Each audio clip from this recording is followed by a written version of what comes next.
Hey everyone, nice to see you again. Today we're going to learn a lot about the complicated world of selfish behavior. When it comes to skills, narcissists are really good at making things chaotic. I like to call them merchants of chaos, because they are so good at making other people feel bad.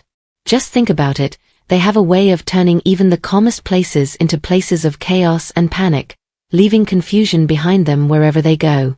It's almost like they carry their own hell around with them and blame others for the chaos they cause. Today's episode is all about how a narcissist thinks you'll respond after they've caused you a lot of trouble. It's an interesting subject that throws light on how they control and manipulate others. But first, if you haven't already, don't forget to click the subscribe button.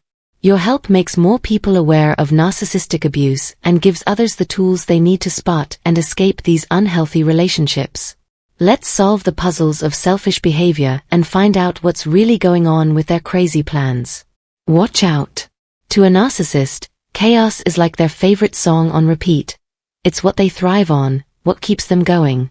It's like they're swimming in a pool of chaos, and they drag you along for the ride. It's their way of avoiding facing their own issues, their own mess. So, they stir up trouble wherever they go to distract themselves from their own inner turmoil. But here's the kicker, while chaos is their jam, it's not yours. It's exhausting to be in a constant battle, especially when it's over something trivial that happened ages ago.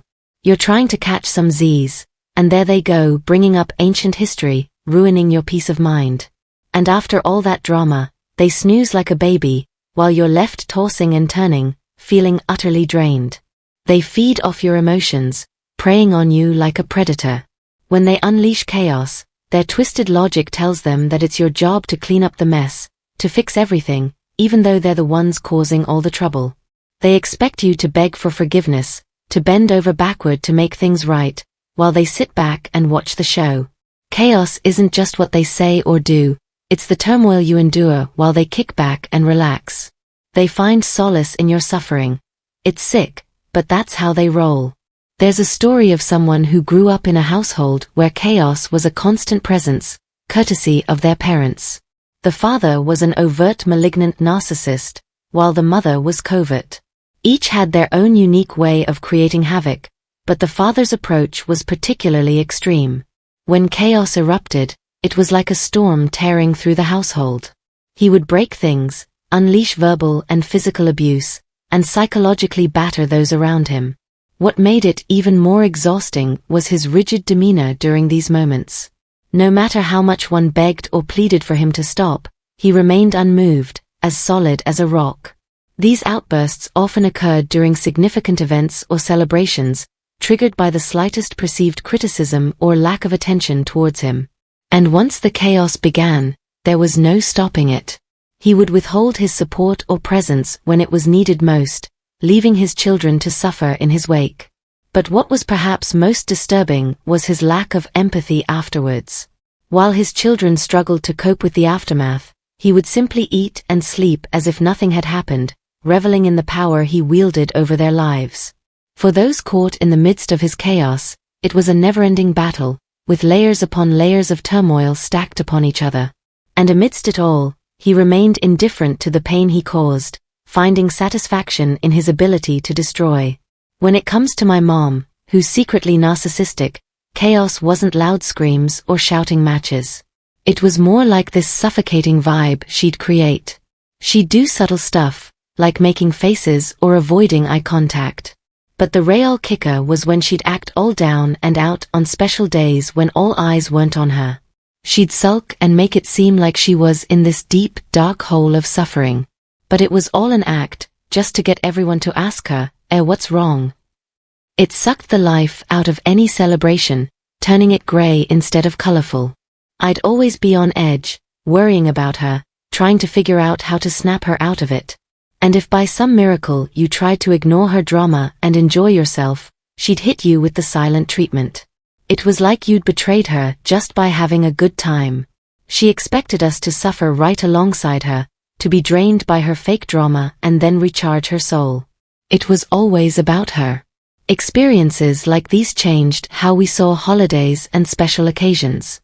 Birthdays stopped being happy days, they turned into chaos days. Christmas wasn't about joy and family, it was about her complaining about everything. Anniversaries weren't about celebrating love, they were reminders of all the pain she caused. They left us with nothing positive to remember or look forward to. Everything just felt dull and grey whenever she was around. What's wild about all this chaos is that it doesn't need a reason. Everything could be cool, calm, and collected, and they'd still find a way to pick a fight. They'll nitpick at something you said or how you're treating them, and suddenly, it's like they're looking for any excuse to tear you down, to make it seem like you're the one hurting them. That's where DAVO comes into play. DAVO stands for deny the attack, reverse the roles of victim and offender. They'll straight up deny that they started the argument or that they picked the worst possible time to have it. They won't admit to any of that. Instead, they'll flip the script, making you out to be the bad guy, the one causing all the trouble, while they play the victim and sulk. And if they can, they'll punish you for it, thinking they're totally justified. They'll start pointing out all sorts of faults that you don't even have, but they won't come right out and say it. First, they'll mess with your head, guilt-tripping you like crazy. Then they'll hit you with stuff like, you're not good at communicating, your cooking sucks, you give me these looks that just make me feel terrible, and you always drag relatives and friends into our issues. They'll have a laundry list of things to torture you with, to plant that seed of self-doubt and make you feel like you're the one ruining the relationship, like all this chaos is somehow your fault. And then you feel like you have to fix it. No matter how hard you try, you can't fix something that you didn't break in the first place. And here's the kicker, they don't want it fixed. They're the ones who started the fire, and they're the ones adding fuel to keep it burning. They thrive on the chaos, they feed off of it. So, they're not interested in finding a solution. No matter what you do, any idea you pitch gets shot down or they say it's not good enough. They're stuck in their misery, and that's where they want to stay. But guess what? That's not your fire to put out. It's not your problem, not your struggle. They don't really want your help anyway. So, the best move? Step away. Disconnect from their chaos. It's theirs to deal with, and they can stay in that mess all on their own. Thanks for joining me today as we explored the chaotic world of narcissistic behavior and how it affects those around them. Dealing with the constant turmoil created by narcissists can be draining and challenging, but recognizing their manipulative tactics is the first step towards regaining control of your life. If you found this video insightful and resonated with the experiences shared, make sure to give it a thumbs up and subscribe to our channel for more content on understanding and overcoming toxic dynamics. I'd love to hear your thoughts on today's topic, so be sure to leave a comment down below. Have you encountered similar chaos in your life? How have you learned to navigate through it? And don't forget to share this video with anyone who might benefit from learning more about narcissistic behavior and its impact. Together, we can raise awareness and support each other in overcoming these challenges. Thanks again for watching, and until next time, take care and stay resilient.